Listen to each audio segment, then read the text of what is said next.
भारत आणि पाकिस्तान यांच्यातला सामना होणार की नाही यावर आता मोठी टांगती तलवार निर्माण झाली. 2026च्या T20 वर्ल्ड कपमध्ये भारतावर बहिष्कार टाकण्याची धमकी देणाऱ्या पाकिस्तानने आता ICC समोर 3 विचित्र अटी ठेवल्यात. या अटी ऐकून तुम्हीही थक्क व्हाल. पहिली अट म्हणजे पाकिस्तान क्रिकेट बोर्डाला ICC कडून मिळणाऱ्या कमाईत मोठा वाटा हवाय.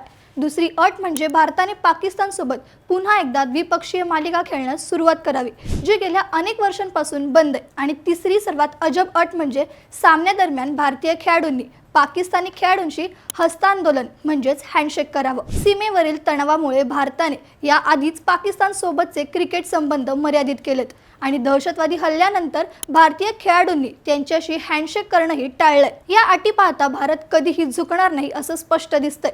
आता पाकिस्तानच्या या अटींमुळे वर्ल्ड कप मधला सर्वात मोठा सामना रद्द होणार का हे पाहणं महत्त्वाचं ठरेल. मग तुम्हाला काय वाटतं? BCCI या अटी मान्य करेल का? तुमचं मत आम्हाला कमेंट्समध्ये नक्की सांगा. बातमी म्हणजे थोडक्यात.